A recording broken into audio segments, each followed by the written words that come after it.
Israel Hamas के युद्ध के बीच ईरान, यमन के हुती और लेबनान के हिजबुल्ला लगातार सुर्खियों में बने हुए हैं। ईरान ने सभी पश्चिमी देशों से संबंध समाप्त कर फिलिस्तीन के साथ खड़े होने की घोषणा कर दी है।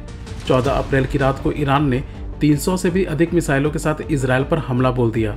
ईरान और इजराइल अब खुलकर सामने से युद्ध कर रहे हैं। वहीं दूसरी ओर ईरान हुती और हिजबुल्ला को अपने साथ मिलाकर मिडिल ईस्ट में अपना वर्चस्व स्थापित करने की कोशिश कर रहा है। इस पूरे प्रदेश में ईरान का प्रभाव बढ़ता ही जा रहा है। हुती और हिजबुल्ला जैसे आतंकवादी संगठनों के माध्यम से ईरान ने यमन और लेबनान पर एक तरह से अपना प्रभुत्व स्थापित कर लिया है। हिजबुल्ला लेबनान की ओर से इजराइल पर हमले कर रहा है, वहीं हुतियों द्वारा लाल सागर और अदन की खाड़ी में हमास के समर्थन में जहाज़ों पर लगातार हमले किए जा रहे हैं। इससे पूरे मिडिल ईस्ट में स्थिति तनावपूर्ण बनी हुई है। नमस्कार, मैं मानस रॉय और आज हम हुती और हिजबुल्ला के उदय और इनको शक्तिशाली बनाने में ईरान की भूमिका की चर्चा करेंगे। लेबनान के हिजबुल्ला, इराक के शिया मिलिशिया गुट, फिलिस्तीन के हमास और यमन के हुती विद्रोहियों को ईरान वर्षों से न केवल सैद्धांतिक तौर पर बल्कि हथियारों आदि से भी समर्थन देता आया है।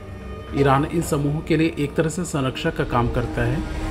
ये वे ग्रुप हैं जो अमेरिका, पश्चिमी देशों और इजराइल को अपने शत्रु के रूप में देखते हैं। हुती ने यमन के आधे हिस्से पर और हिजबुल्ला द्वारा लेबनान के आधे हिस्से पर कब्जा कर लिया गया है। सबसे पहले बात करते हैं हुती विद्रोहियों की।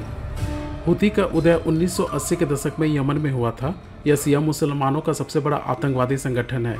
इसका उदय सुन्नी इस्लाम की सलाफी विचारधारा के विरोध में हुआ था।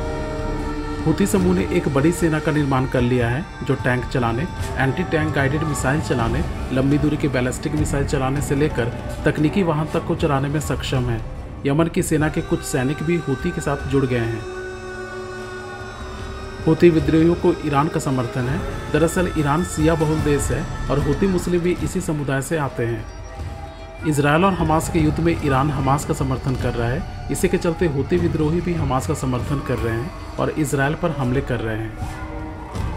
हुती गाजा में इजराइल की सैन्य कार्रवाइयों के विरोध में लाल सागर और अदन की खाड़ी में अंतर्राष्ट्रीय जहाज़ों को निशाना बना रहे हैं। हुतियों द्वारा एक जहाज को कब्जे में लेने के अलावा कई जहाज़ों पर ड्रोन और मिसाइलों से हमले कर चुके हैं। यमन की भौगोलिक स्थिति इन सब के लिए मददगार साबित हो रही है। कुछ दिनों पहले ही हुती विद्रोहियों पर अमेरिका और ब्रिटेन ने संयुक्त हवाई हमले किए थे।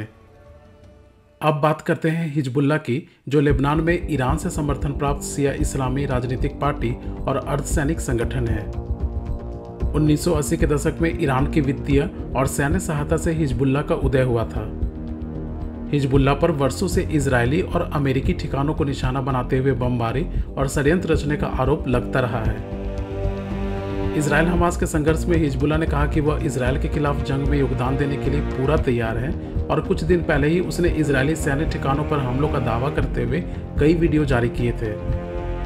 अब 2 दिन पहले इजराइल ने दावा किया है कि हाल के महीनों में उसने दक्षिणी लेबनान में सक्रिय हिजबुल्ला के आधे से अधिक कमांडरों को मार दिया है और कई ठिकानों पर हमले किए हैं। इस प्रकार हिजबुल्ला और हुती इजराइल, पश्चिमी राष्ट्र और अमेरिका के लिए गंभीर चुनौती पेश कर रहे हैं।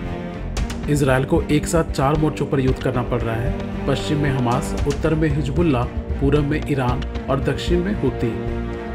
अब आने वाले दिनों में हुती और हिजबुल्ला का साथ पाकर ईरान और क्या क्या कदम उठाता है, ये देखना महत्वपूर्ण होगा। ईरान का चीन, रशिया और नॉर्थ कोरिया के बीच आपसी सहयोग भी देखने को मिल रहा है।